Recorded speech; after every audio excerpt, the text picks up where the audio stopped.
पिछले 15-20 दिन से, मैं कहूँ 1 महीने से लोकल बॉडीज के चुनाव चल रहे हैं हरियाणा प्रदेश में। पहले फेज में सरपंच के, जिला परिषद के, पंचायत समिति के हुए, और जो ये चुनाव हुए प्रदेश में जिला परिषद के, इन्होंने एक परिदृश्य साफ करने का काम किया है पूरे प्रदेश में। आने वाले समय में राजनीति किस तरह होने जा रही है हरियाणा प्रदेश की। यदि हम हिसार की बात करें, हिसार को 20 तारीख का समय था जिला परिषद के चुनाव का, 20 तारीख को यहाँ संपन्न हुआ चुनाव, और उसके जो नतीजे आए और उसमें जो राजनीतिक घटनाक्रम घटित हुआ, वो आम आदमी के साथ, प्रेस के लोगों के लिए और पॉलिटिकल लोगों के लिए भी अचंभित करने वाला था।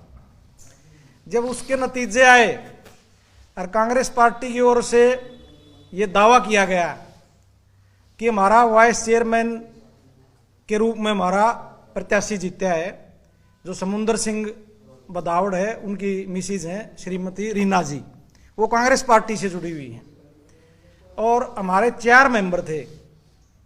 हमने वोट बीजेपी को दे दिए, उनका चेयरमैन बन गया और हमारा वाइस चेयरमैन बन गया। मैं आपके माध्यम से उनसे एक बात पूछना चाहता हूं कि कल हरियाणा प्रदेश में विधानसभा में यही स्थिति आ गई कि आपके 4 बन गए, 14 बन गए, 24 बन गए, और उनका कमी रहेगी, तो ये कमी आप आने वाले समय में भी क्या इसी तरह पूरा करने का काम करोगे? क्योंकि तो राजनीति है, उसमें भी फिर डिप्टी सीएम आपको भी मिल जाएगा। आप तो आए दिन कहते हो कि किसानों के वोट बेच के जेजेपी वाले और डिप्टी सीएम बन गए, 16 डिपार्टमेंट ले लिए। मैं पूछता हूं कि वो तो डिप्टी सीएम तो बन गए, आप तो वाइस चेयरमैन के लिए चले गए।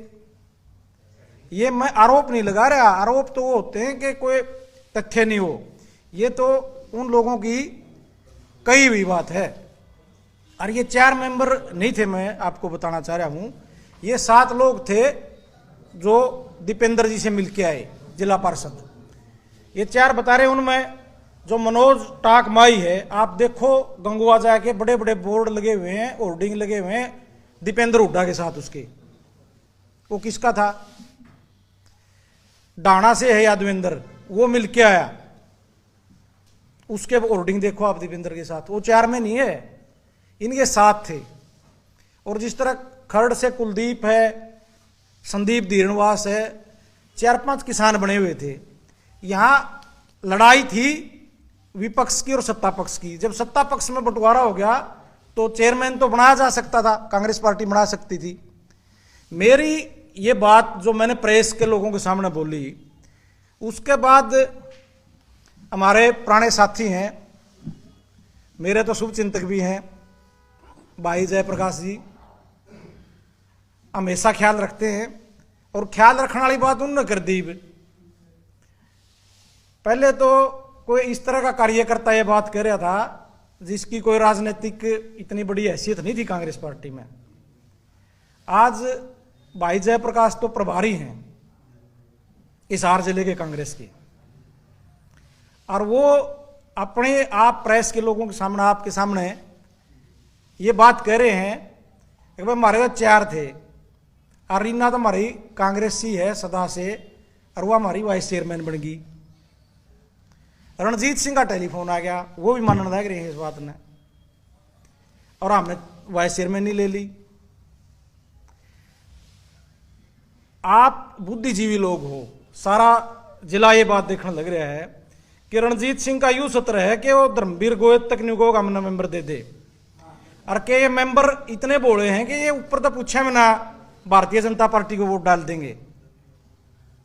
तो ये सारी बात स्पष्ट होगी कि ये भारतीय जनता पार्टी ने और आपकी कांग्रेस ने मिलके लड़ा है। फिर भाई जयप्रकाश ने कहा ये तो रणजीत सिंह का उम्मीदवार था। रणजीत सिंह का पल्ला तो शर्षे में कुछ नहीं, एक मेंबर भी को नहीं बताऊ, पूरा उस पर 15 मेंबर 14 मेंबर कड़े दाम थे। ये भारतीय जनता पार्टी का उम्मीदवार था।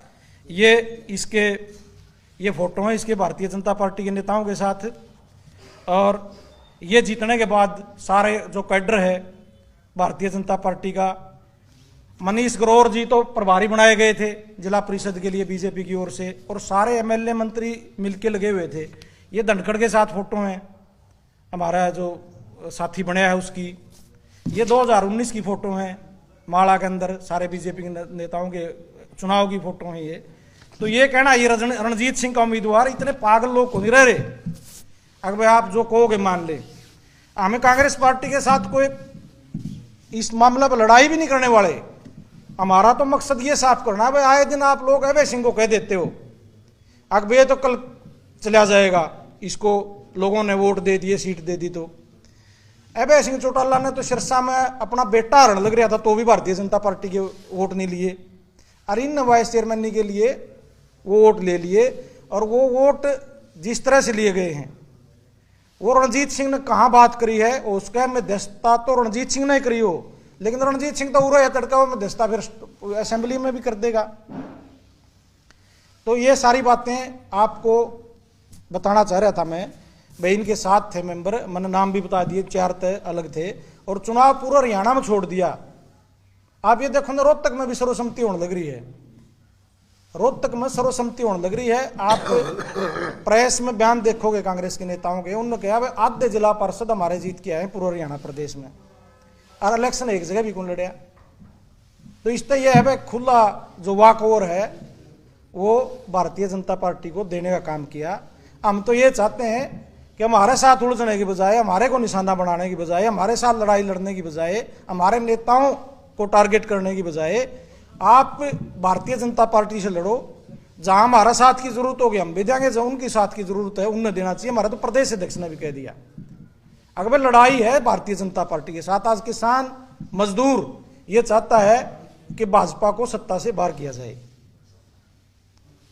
और भी बहुत सी बात भाई जयप्रकाश जी ने बोली है। उन्होंने कहा वह तो अनपढ़ाई पार्टी है, मंदबुद्धि लोग हैं, मंदबुद्धियां के साथ कुछ लोग लग रहे हैं। आपके बारे में कहा? हाँ, मैं भी मंदबुद्धियां में हूं। तो हमारा के लिए एक दिक्कत आएगी, जब लग भाई जयप्रकाश पार्टी में था नहीं, जब लगा हमने अंग्रेजी में चिट्ठी आ जाती निकड़िया ऊपर तय संसद तय विधानसभा तय, वह पढ़वाण खातर बाहर कौन जाना पड़े यार दकड़ियां। यू जयप्रकाश पढ़ दिंदा इतनी अंग्रेजी आओ थी, यू उस दिन का पार्टी तक आया नहीं। तो अंग्रेजी की चिट्ठी आए जो हमारी पार्टी में, वह हमने बाहर पड़ोसियां जाना पड़ेगा, न को प्रोफेसर टोना पड़ेगा, को मास्टर टोना पड़ेगा। तो पढ़े लिखे तो पार्टी तो उसी दिन खत्म हो गई थी जिस दिन जेपी चला गया। मंदबुद्धि की रणपड़ की बात है। मेरे पिताजी तो 1950 के ग्रेजुएट हैं, जब भी जामिया भी को नहीं होगा जयप्रकाश। तो संयम भाषा में जरूरी है। अपना क्षेत्र का बड़ा नेता रहा है जयप्रकाश, इतनी बार सांसद रह लिया, कदे तो बागड़ी गादड़ी कह दे है, और कदे अनपढ़ गंवार कह दे है उस पार्टी को। वैसे तो यह परंपरा राष्ट्रीय पार्टियां की पूंजीपतियां की रही है। उन्हें चोई देवलाल भी अनपढ़ दिखा करते, उन्हें मुलायम सिंह भी अनपढ़ दिखा है, लालू प्रसाद यादव भी अनपढ़ दिखा है, मायावती भी उन्हें अनपढ़ दिखा है। जो जमींदारां की मजदूरों की बात ठहले नहीं, वो अनपढ़ है इनका ना का, कांग्रेस पार्टी का ना का। अरे ये सबका सिर का है जो भाई जयप्रकाश है नहीं, इतनी तो कांग्रेस पार्टी का भी कि मैं गणी काफी को नहीं रखी। किस तरह बोलने लग रहा है मेरा समझ में नहीं आ रही। 2011 का बाई इलेक्शन हार गया, कांग्रेस पार्टी का प्रत्याशी था, जमानत जब्त होगी।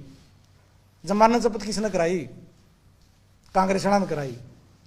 आंसी में आप तो आंसी में हो सुरेश जी, आंसी में वर्कर मीटिंग करी।